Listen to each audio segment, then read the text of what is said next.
बहराइच में हुई हिंसा के आरोपियों के खिलाफ सख्ती का असर शुरू हो गया है। आरोपियों के खिलाफ अतिक्रमण के नोटिस के बाद किराएदारों ने दुकान खाली करना शुरू कर दिया।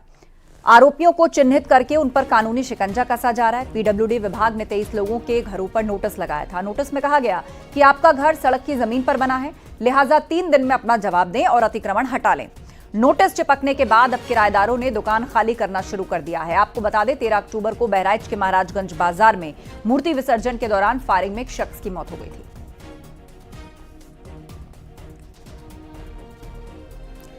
सीधे अब आपको लिए चलते हैं बहराइच। हमारे सहयोगी अखिलेश कुमार हमारे साथ जुड़े हुए हैं। अखिलेश, सबसे पहले तो बहराइच के ताजा हालात के बारे में बताइए। वहां जो इतने दिनों से तनाव पसरा हुआ है, आरोपियों की गिरफ्तारी हुई है, पुलिस का डेरा अब भी वहां पर है, तो वहां फिलहाल माहौल क्या है और अभी तक की पुलिसिया कार्रवाई का क्या अपडेट?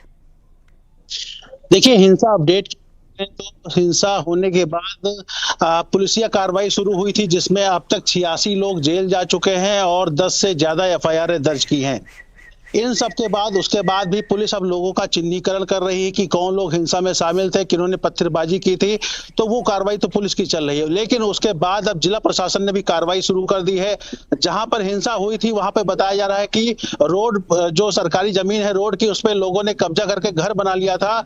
ऐसे 23 लोगों को जिला प्रशासन ने चिन्हित किया है, जिसने पीडब्ल्यूडी ने उन सभी 23 घरों को नोटिस जारी की है और उनको बताया है कि जो सड़क की जमीन है वो खाली कर दें।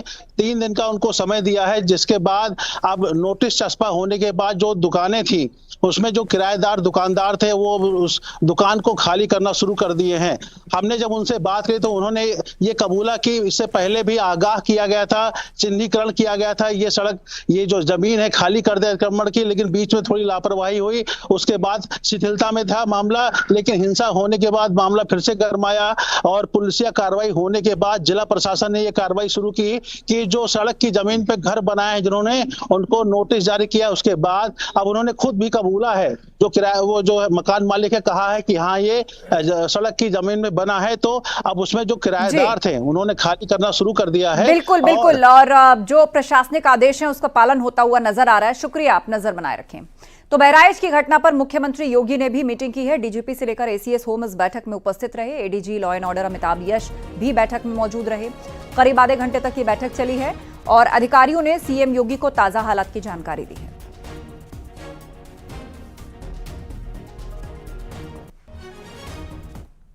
बीजेपी नेता मुख्तार अब्बास नकवी ने बहराइच हिंसा के आरोपियों के एनकाउंटर पर कहा कि दंगाई की कुटाई और बलवाइयों की ठुकाई समाज की सुरक्षा और सौहार्द की भलाई है। उन्होंने एनकाउंटर पर सवाल उठाने वालों पर निशाना साधा।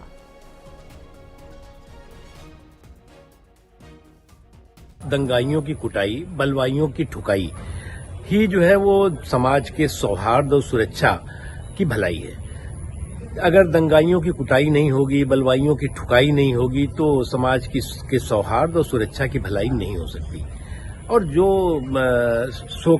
ये सियासी सूरमा है, आज तक जिस तरह से दंगाइयों का संरक्षण करते रहे, उनको जो है वो प्रमोशन देते रहे, प्रोटेक्शन करते रहे, आज वो सवाल खड़ा कर रहे हैं।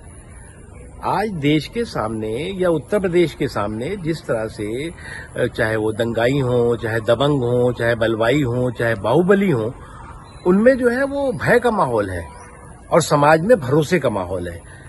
इनके समय में क्या होता था, जो ये दंगाई हुआ करते थे, दबंग होते थे, बलवाई होते थे, बाहुबली होते थे, उनमें जो है वो भय नहीं, भरोसा होता था कि ये सरकार हमारी है,